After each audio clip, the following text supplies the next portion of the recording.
on va démarrer la table ronde.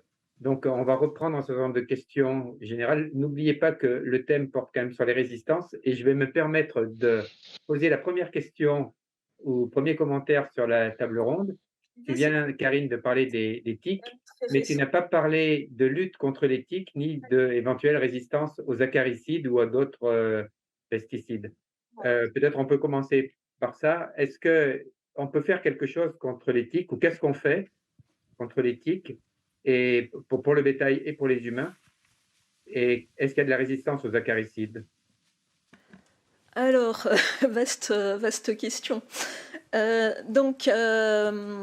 le traitement de référence, quand même encore pour l'instant chez les tiques, ça reste l'usage d'acaricides chez l'animal. Enfin, c'est essentiellement en médecine vétérinaire, donc soit avec des couronnes, des bains acaricides, etc. Et puis, alors, de la résistance aux acaricides chez les tiques, il y en a.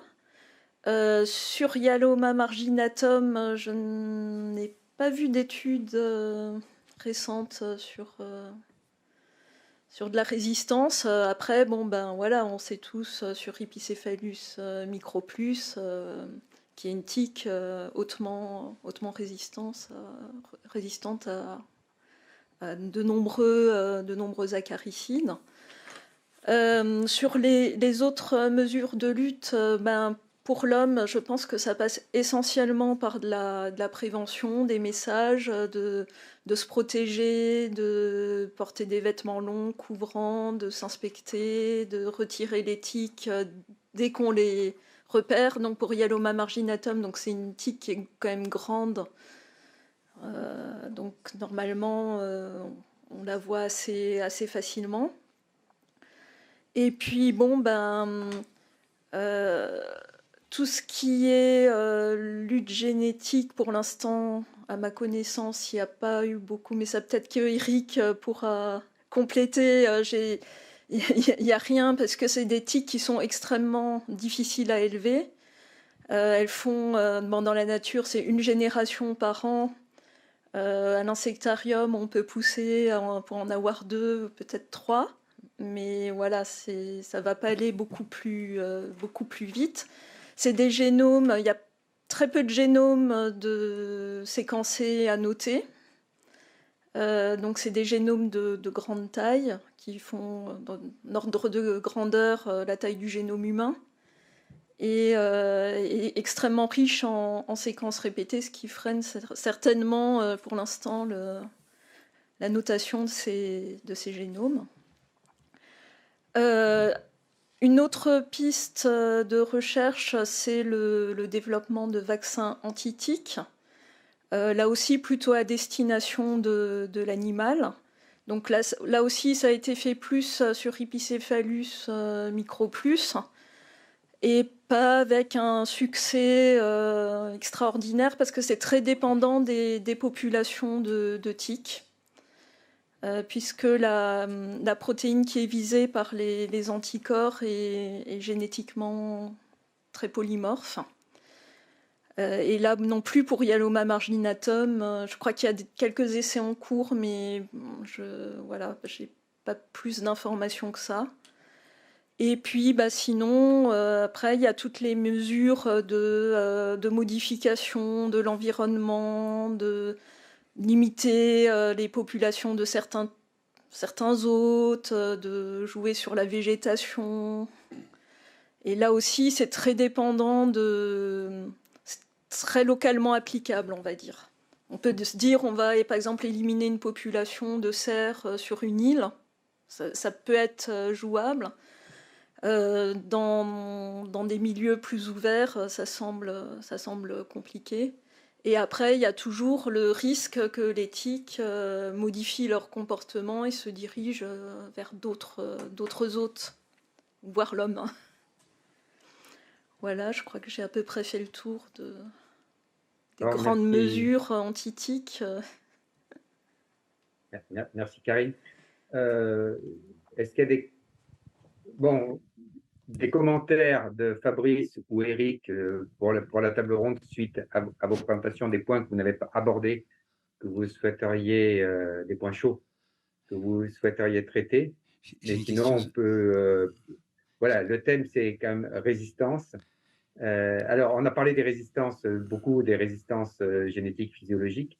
Et on a peu parlé Fabrice en a un peu parlé de la résistance comportementale, et toi aussi, Eric, des humains à des nouvelles stratégies. C'est-à-dire qu'il y a aussi cette résistance sociale qui fait qu'il n'est pas facile d'utiliser certaines méthodes. Peut-être, Eric, tu peux commenter sur la transgénèse, les OGM volants ou les OGM, les moustiques transgéniques.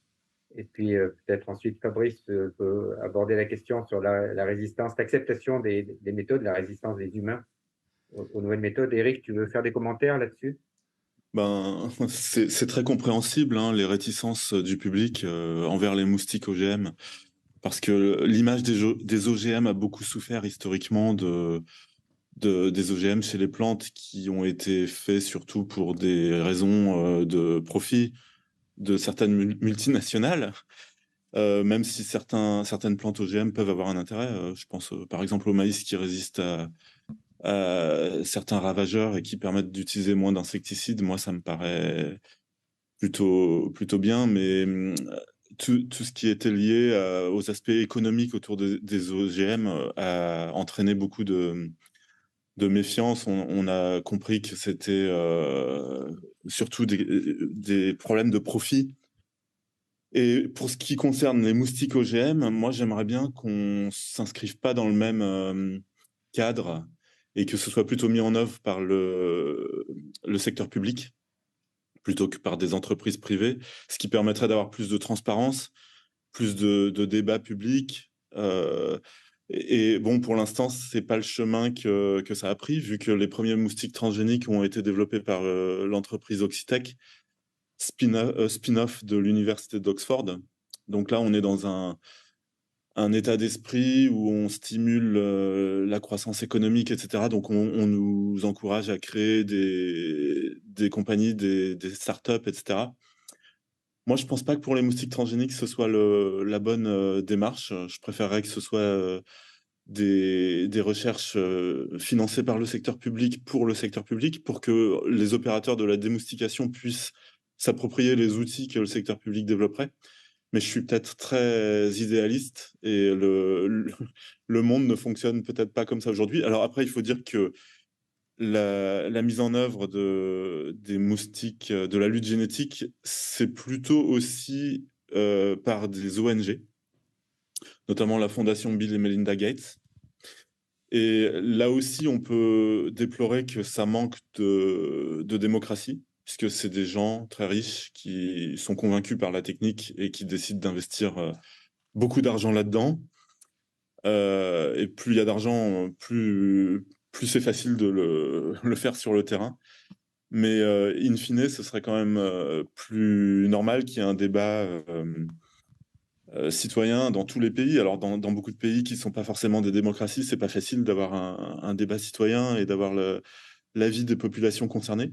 Et après, je disais que les ONG représentent un peu le pouvoir de l'argent, mais tout de même, il faut reconnaître qu'elles font de gros efforts de ce qu'on appelle en anglais le mot m'échappe. Oui. Le plaidoyer. Comment tu dis? Le plaidoyer. Ah, c'était pas ce que je cherchais, mais l'implication des populations, c'est-à-dire qu'ils organisent... Empowerment. Empowerment, ouais. Il y a aussi un autre mot que je ne retrouve pas. Peu importe. Engagement. Engagement. Une participation. Oui, l'engagement, voilà, c'est ça, l'engagement. Ouais, ça doit être ça. Donc, où on organise des meetings, on répond aux questions.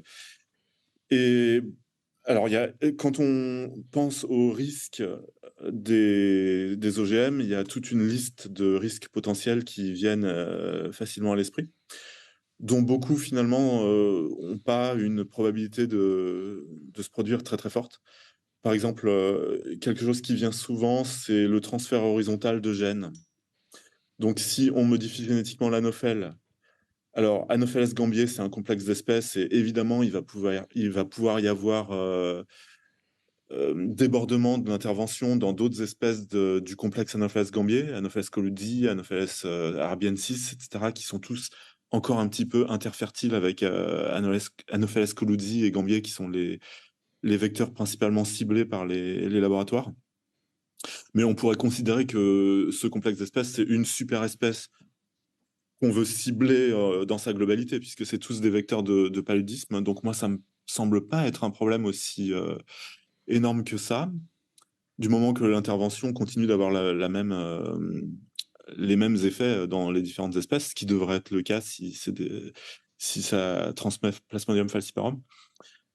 Après, les transferts horizontaux vers d'autres espèces comme les abeilles, les coccinelles, etc., qui inquiètent des gens qui ont plus une sensibilité écologique, je dois dire que moi, ça m'inquiète très peu parce que les phénomènes de transfert horizontaux de gènes, bon, ça existe à l'échelle de l'évolution et ça fait évoluer les espèces, c'est très important. Mais c'est des choses qui se produisent une fois tous les 100 000 ans ou tous les millions d'années à l'aide de vecteurs viraux, par exemple, qui peuvent embarquer un morceau de génome d'une espèce et l'emmener dans une autre espèce.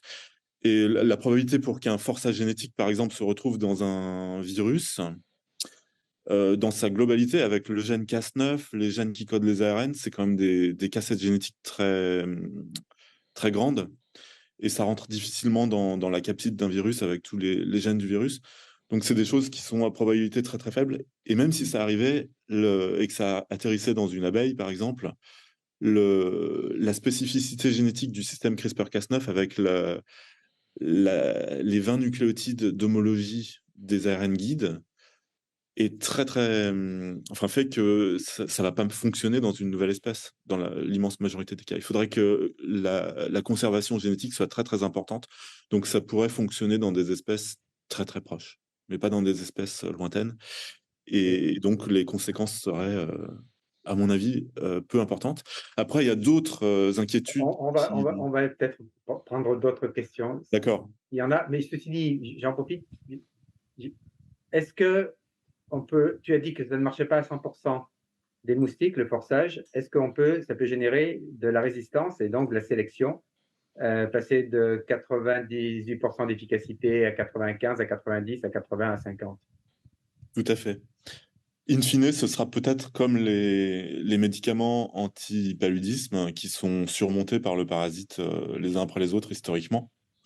En ce moment, on a l'émergence de résistance à l'artémisinine en Asie et on craint que ça gagne l'Afrique.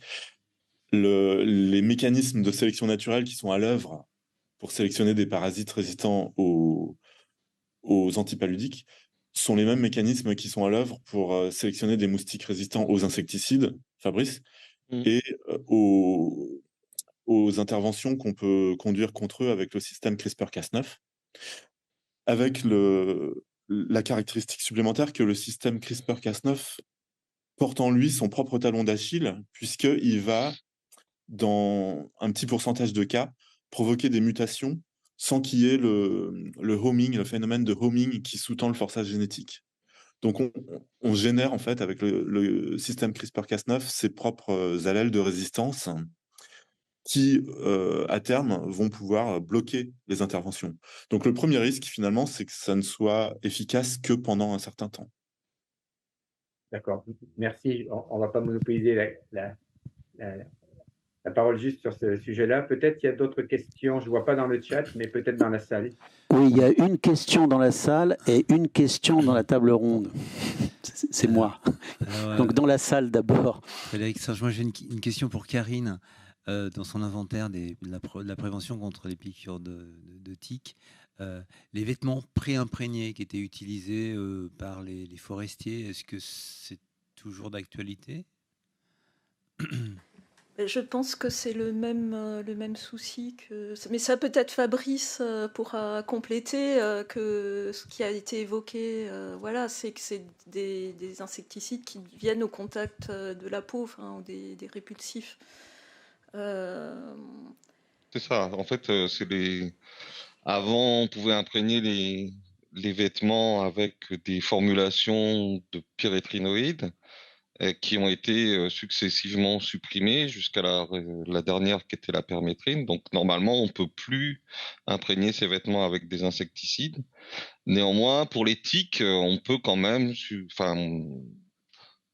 les tiques sont aussi sensibles à certains répulsifs chimiques, donc qu'on utilise pour se mettre sur la peau, et donc elles sont sensibles par exemple au DIT, qui est le diéthyltoluamide qu'on trouve dans un grand nombre de préparations répulsives contre les moustiques. Et ça, on peut très bien imprégner ses chaussettes, le bas de son pantalon, éventuellement la ceinture au niveau de la ceinture abdominale, pour lorsqu'on va se promener en forêt, au moins être protégé en partie de l'accrochage de ces tiques. Et puis bien sûr, il y a la chose très importante qui est de s'examiner quand on revient d'une balade en forêt, surtout dans un endroit où il y a des tiques qui sont actives, et de s'examiner avant de prendre sa douche. Et puis voilà. Mais autrement, les répulsifs sont actifs, donc ça peut donner une certaine protection, sachant qu'il faut le refaire, et bien sûr, à chaque fois qu'on va se promener, alors qu'avant, l'avantage des produits insecticides, c'est que ça pouvait durer 2-3 jours ou 2-3 lavages, quoi. Mais maintenant, c'est plus le cas.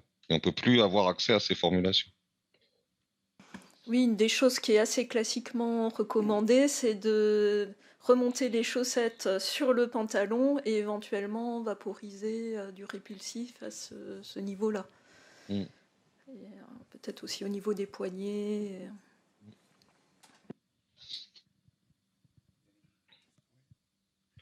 Donc effectivement, pour les forestiers, il n'y a plus de...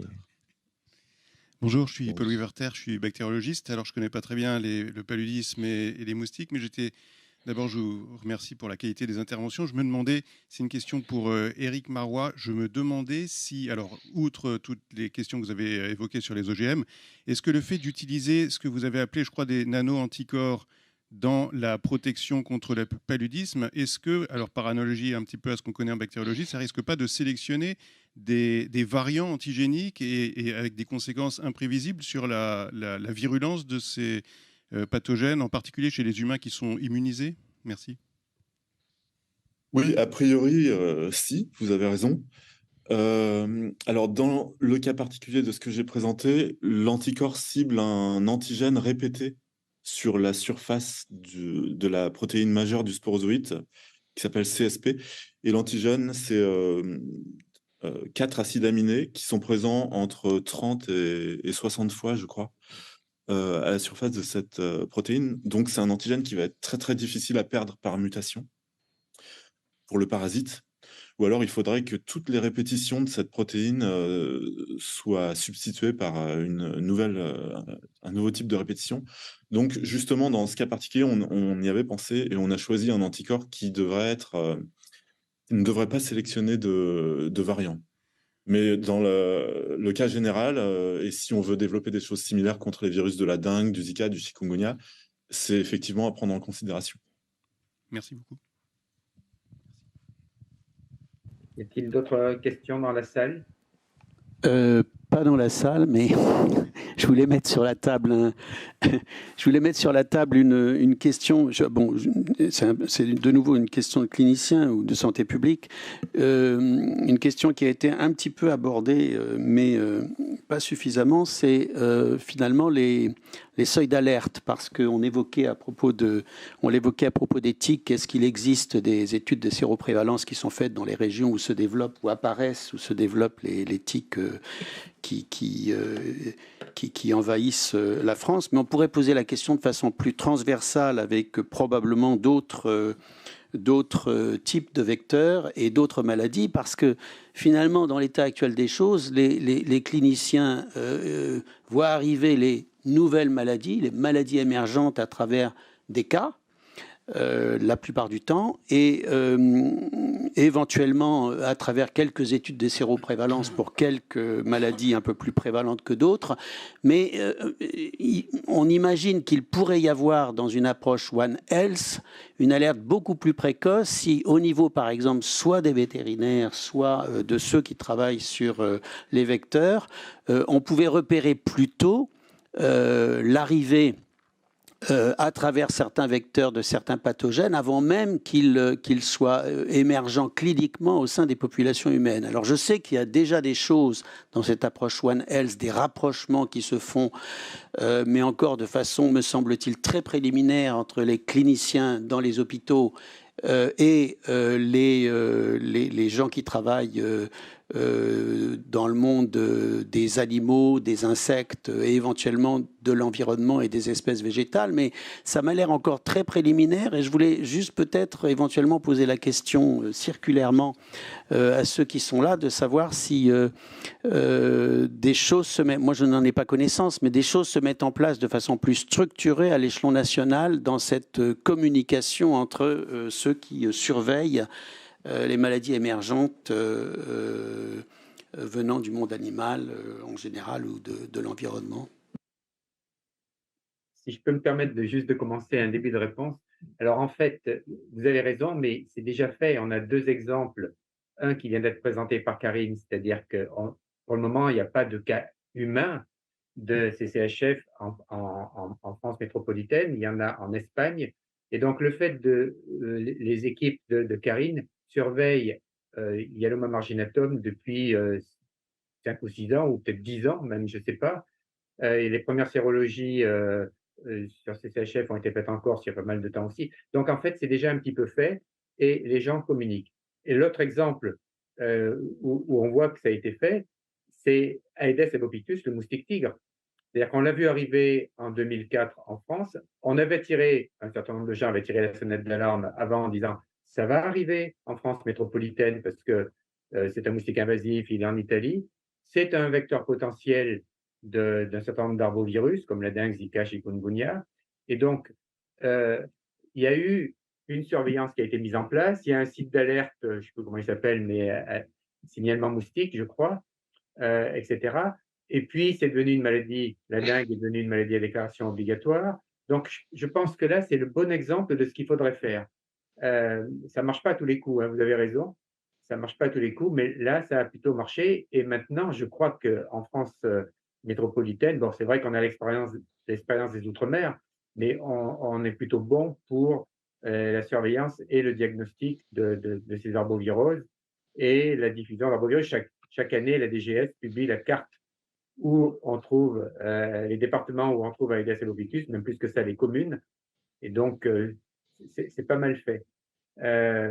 Alors qu'on n'a eu que 43 cas de dengue autochtone cette année en France métropolitaine et aucun malade sévère, à ma connaissance. Donc, mais dans l'avenir, ça va augmenter et il y aura des malades, des cas graves et il y aura, comme aux Antilles, de la mortalité, probablement. Mais peut-être ça sera dans 10 ans, hein, je ne sais pas. Donc oui, il faut faire mieux, mais il y a déjà des choses qui sont faites et qui ne sont pas si mal, je trouve. Je ne sais pas, peut-être Fabrice, Karine, pour l'éthique, c'est peut-être plus compliqué, mais Karine et Eric, vous pouvez commenter. Oui, après, la menace pourrait venir d'endroits où on ne l'attend pas. Par exemple, une autre espèce de moustique qui pourrait se mettre à transmettre un nouveau virus. Il y a le Culex qui est partout et qui est vecteur de West Nile. Pour l'instant, c'est à très bas bruit en Europe, mais ça pourrait s'aggraver. Et je ne sais pas si... Enfin, toutes les régions de France ne sont pas couvertes par la surveillance. Puis demain, il pourrait y avoir un virus complètement nouveau. Alors, il y a certains labos qui séquencent systématiquement tous les virus présents dans un moustique donné, mais mondialement, il y a 3500 espèces de moustiques. En France, je ne sais pas, Didier, tu pourrais nous dire... Oui, un peu plus, en France métropolitaine, un peu plus de 65. Mais 65. Si on met la Guyane française là-dedans, on explose les compteurs. Mais ça reste expérimental, c'est séquençage de. C'est pas de la surveillance entomologique. Ouais, donc on peut être sceptique sur le niveau d'alerte que ça va pouvoir permettre de donner sur une émergence potentielle d'un nouveau pathogène. Oui, pour répondre à la question qui a été posée, West Nile, tu as eu raison d'en parler parce que c'est précisément là où on n'est pas bon. Donc j'ai dit où on était plutôt bon. Et là où on n'est pas bon, c'est West Nile et Uzutu, donc deux flavivirus d'oiseaux transmis par des moustiques qui sont essentiellement des culex. On a un peu mis sous le tapis alors qu'un certain nombre, dont moi, on a tiré le signal d'alarme en disant il se passe quelque chose en Europe, d'abord dans les pays de l'Est de l'Europe, puis après en Europe, puis en Italie, etc. Et la France, l'année dernière, 0 cas de West Nile humain. Alors tous les autres pays autour en avaient. Je pense qu'il n'y en a pas eu, hein. Mais cette année, par contre, on en a pas mal, on a donné. Et évidemment, ça va s'amplifier dans l'avenir parce que ce sont des oiseaux urbains avec des moustiques urbains et des autres vertébrés, des mammifères urbains qu'on appelle des humains. Et donc là, ça va bouillir fatalement parce que tout est réuni au même endroit. Et ce n'est pas des endroits les plus favorables les plus favorables pour la transmission, c'est la ville. Donc oui, effectivement, vous avez raison. Et là, on est en plein dans une approche One Health, c'est-à-dire qu'il y a des oiseaux, il y a des humains, il y a des moustiques, il y a de l'environnement, parce que les gîtes à moustiques, ce sont souvent des collections d'eau en ville qui ne sont pas les mêmes que pour le moustique tigre, hein, donc plus difficile à contrôler, etc. Donc effectivement, c'est le contre-exemple de choses qui va probablement se développer en France, Westnile et Ouzout. Merci Eric. Ouais, juste pour compléter, donc sur les TIC, il y a le dispositif signalement TIC aussi qui existe en France, donc avec des approches citoyennes et une application smartphone où les gens qui se font piquer par des TIC peuvent prendre en photo la TIC, l'envoyer et éventuellement collecter le spécimen et l'envoyer qui par la suite... alors il n'y a pas de retour diagnostic aux citoyens, mais voilà, ça sert aussi à avoir une vue de ce qui circule en France et potentiellement voir si on détecte de nouvelles espèces. Et après, donc, sur des outils de détection un peu larges de pathogènes ou de virus, on a ce qu'a développé l'ANSES, là, que je vous ai présenté, la puce Fluidigme, qui peut permettre de tester un grand nombre de pathogènes en même temps par une même réaction PCR. Donc ça permet là aussi d'avoir des outils de détection. Et puis maintenant, il y a tout ce qui est séquençage sans a priori pour faire des études de virome, de microbiome.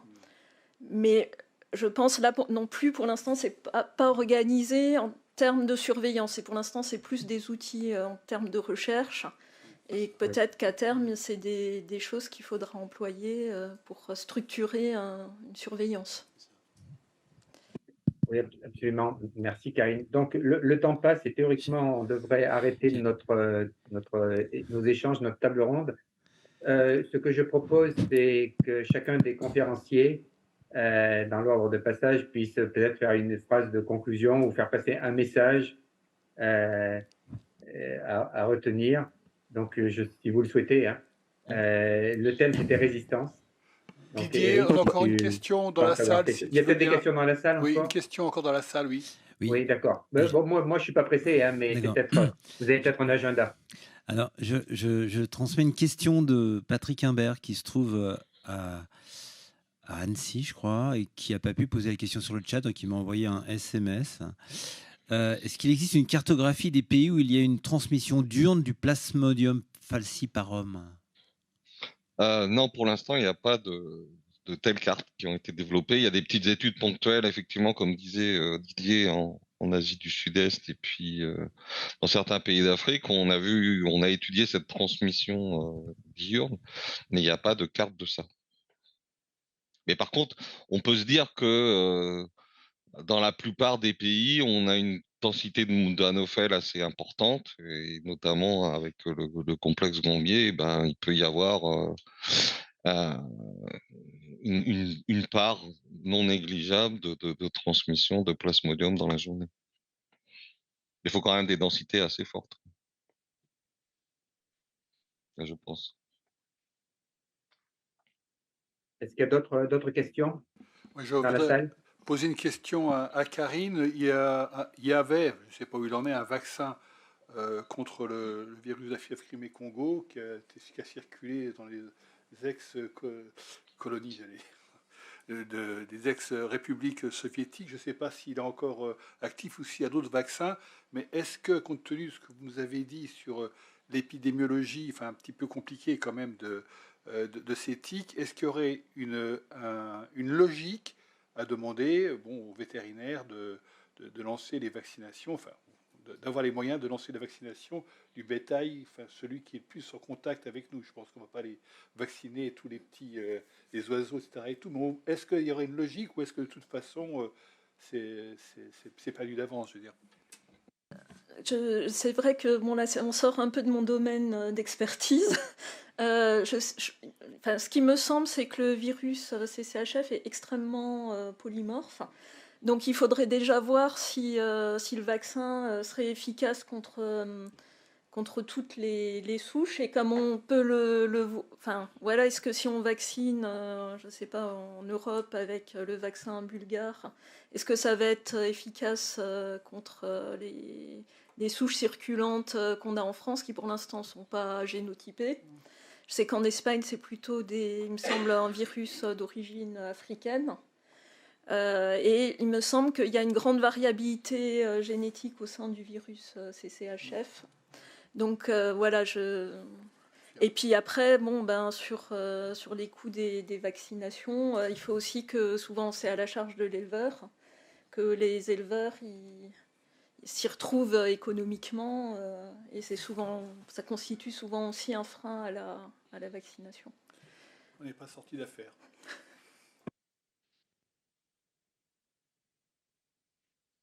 D'autres questions dans la salle? Non, Didier, pour nous, c'est fini dans la salle. On vous redonne la D'accord. parole. Donc voilà, je repropose à Eric, Fabrice et puis Karine un petit mot de la fin. Bah, moi, je voulais juste rajouter que, en fait, on a vu qu'il y avait depuis les années 2000 là, et puis la création, enfin pas la création, mais en tout cas la prise en charge de la distribution des moustiquaires par le Fonds mondial de lutte contre le paludisme, la tuberculose et le sida. On a eu un très fort impact de ces mesures de lutte antivectorielle en termes de mortalité liée au paludisme et puis d'infection à Plasmodium falciparum. On considérait à peu près entre 1 et 2 millions en 2000 de morts dues au paludisme, c'était peut-être un peu surestimé.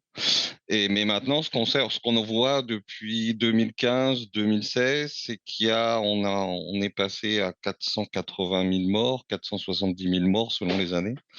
Et en fait, il y a un grand nombre de pays où on a eu pratiquement l'élimination du paludisme, mais il y a aussi encore une vingtaine de pays où on n'arrive pas à descendre en dessous de ces chiffres et où soit le paludisme est présent à une prévalence qui ne change pas d'année en année, voire même dans peut-être 9 ou 10 pays, je ne sais plus, voir que la prévalence augmente d'année en année depuis 2015 et donc ça, je crois que ça montre.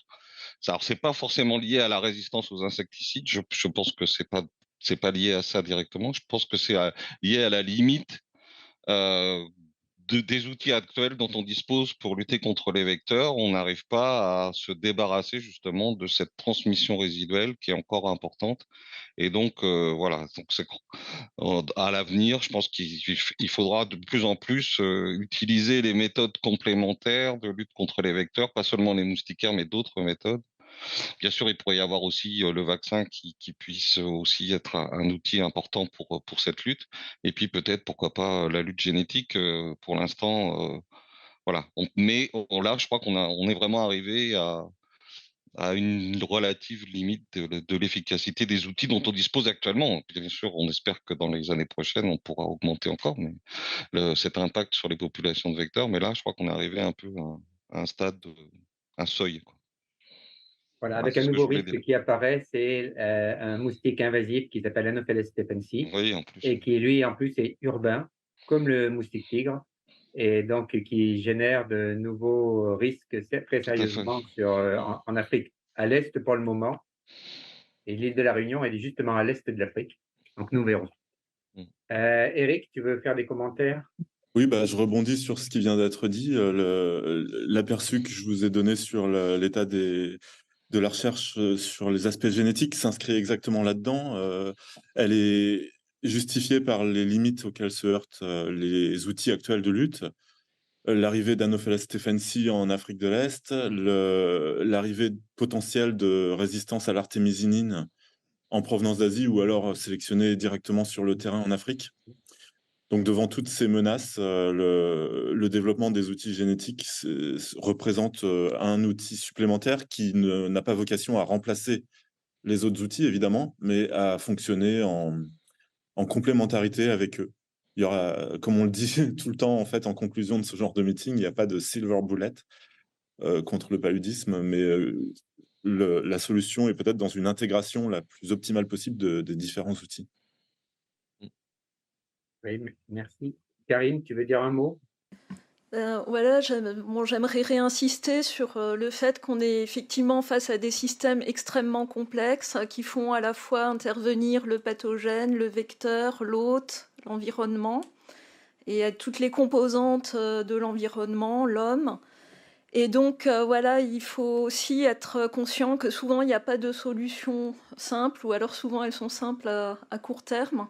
Et aussi, peut-être insister sur l'importance du maintien de la biodiversité, qui est cruciale, justement, pour éviter ou contenir ces phénomènes d'émergence. Puisque, voilà, le maintien, par exemple, d'une grande diversité d'hôtes, comme on l'a vu, avec des plus ou moins bons amplificateurs de virus, de limiter les contacts avec certains hôtes préférentiels. Et voilà, ça peut constituer une barrière importante pour lutter contre l'émergence de maladies. Oui, on peut dire aussi qu'avec la perte de 80% des populations d'oiseaux auxquelles on a assisté dans les 30 dernières années, je crois, si les chiffres sont bons, on n'a plus beaucoup de prédateurs contre, par exemple, Aedes albopictus chez nous.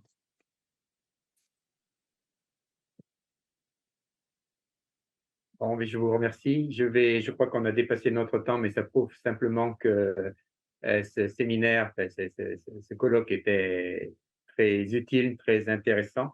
Merci aux trois conférenciers qui ont passé du temps. Merci à Karine qui s'est déplacée à Paris, ce que je n'ai pas pu faire moi-même. Bon, je pense que c'était extrêmement clair et stimulant et ça aura suscité certainement beaucoup d'interrogations parmi le public et peut-être même la prise de conscience sur des solutions possibles maintenant. Je vais repasser la main peut-être aux organisateurs. Je me permets juste de dire qu'il y a une pause et que vous êtes tous conviés pour reprendre ce colloque à 14h30. Mais je ne sais pas si vous reprenez la main là, studio à Paris. Studio, ici Paris. Merci beaucoup, en tout cas, merci beaucoup Didier, merci beaucoup à nos trois intervenants. Je pense que cette matinée a été d'une richesse absolument exceptionnelle. Je vous en remercie au nom de tout l'IMEA. Je voulais vous demander, si vous en êtes d'accord, que nous allons mettre sur notre site ces présentations, cette table ronde, ce qui permettra à tout à chacun de prendre connaissance, pour ceux qui n'ont pas pu participer, et à ceux qui le souhaitent, de réviser les technologies CRISP, l'utilisation des pyréthrinoïdes et puis du cycle de Yaloma marginatum. C'est toujours très, très, très utile. En tout cas, je pense, moi je suis personnellement enthousiasmé par cette matinée, et je pense qu'il en est de même pour la majorité des participants. Encore merci beaucoup aux intervenants et merci Didier pour ton aide dans l'organisation de cette matinée.